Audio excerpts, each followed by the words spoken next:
नमस्कार दोस्तों, ये माउंट आबू में वशिष्ठ आश्रम है, जहाँ पर ऐसा कहा जाता है, ऐसा माना भी जाता है कि वशिष्ठ जी ने यहाँ पर आश्रम बनाया था। यहाँ पर गौमुख स्वयं सरस्वती जी का जल नित्य प्रवाहित रहता है। 800 सीढ़ियाँ नीचे उतरकर इस अलौकिक जगह पर आप पहुँच सकते हैं।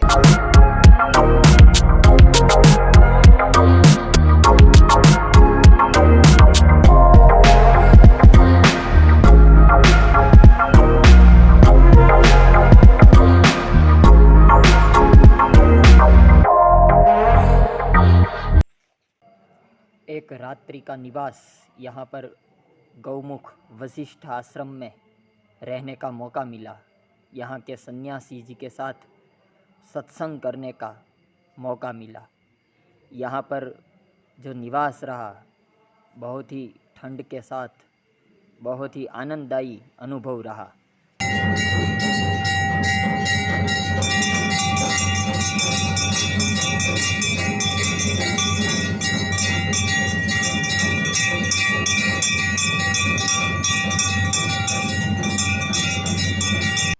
ये यहाँ पर अभी जो महाराज रहते हैं, वो यहाँ पर अपना हवन होम आदि विधि करते हैं और यहाँ पर उन्होंने धूनी धखाई है, जिसे आप देख सकते हैं। वशिष्ठ जी यहाँ पर आश्रम बना के रहते थे। माउंट आबू से गौमुख का एक स्पेशल रोड है, जहाँ से 3 किलोमीटर दूर ये गौमुख वशिष्ठ आश्रम है और 800 सीढ़ियाँ उतरने के बाद जंगल में ये जगह है। माउंट आबू में आए और अगर आपको आध्यात्मिक कोई इंटरेस्ट है तो ये जगह की मुलाकात जरूर लीजिएगा।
धन्यवाद दोस्तों।